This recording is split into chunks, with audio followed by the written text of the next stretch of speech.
जय श्रीमन नारायण। आज मैं एक पारंपरिक होली गाने जा रही हूँ जो कि बाबा शिव और माँ पार्वती के विवाह के उपलक्ष्य में गाया जाता है। जैसे हम उनका विवाह का मनाते हैं वर्षगांठ, तो उस दिन महाशिवरात्रि होता है, तो उसी उपलक्ष्य पर हम लोग ये गीत गाते हैं और ये पारंपरिक है और हर जगह गाया जाता है। आप मेरे होली को सुनिएगा, लाइक कीजिएगा, शेयर कीजिएगा, सब्सक्राइब कीजिएगा और कमेंट बॉक्स में जाकर कमेंट कीजिएगा और मुझको पूरा सपोर्ट कीजिएगा। भोला बाबा रंग रसिया करे साले साल बिया। भोला बाबा रंग रसिया करे साले साल बिया, करे साले साल बिया, करे साले साल बिया। भोला बाबा रंग रसिया करे साले साल बिया। भोला बाबा रंग रसिया करे साले साल बिया। होली हो करे साले साल बिया, करे साले साल बिया। भोला बाबा रंग रसिया करे साले साल बिया। भोला बाबा रंग रसिया करे साले साल बिया।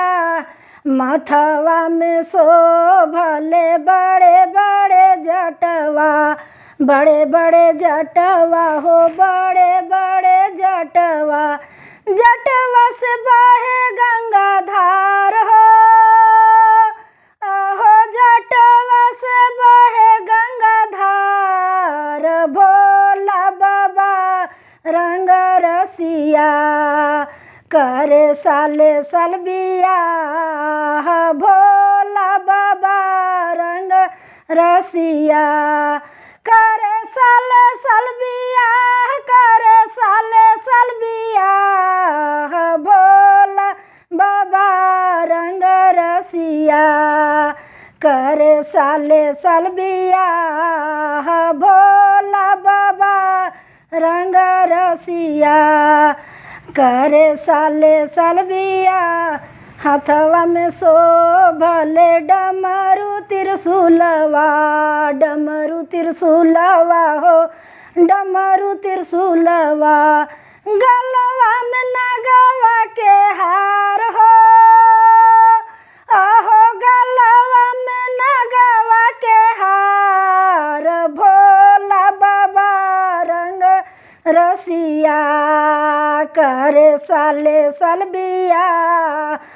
भोला बाबा रंग रसिया करे साले साल बिया।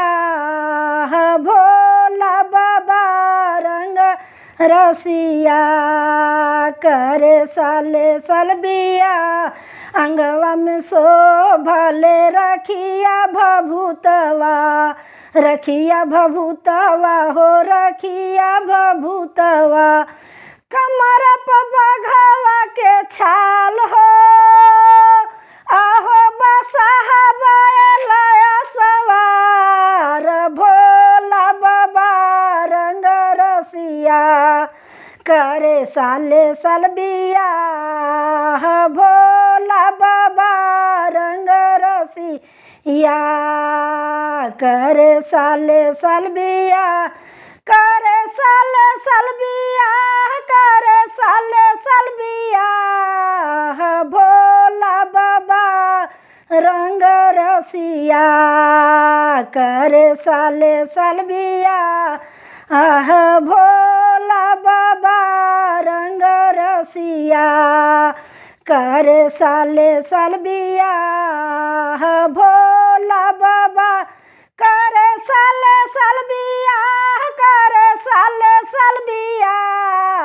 भोला रंग रसिया करे साले साल बियाह भोला बाबा रंग रसिया करे साले साल बियाह भोला बाबा रंग रसिया करे साले साल बियाह।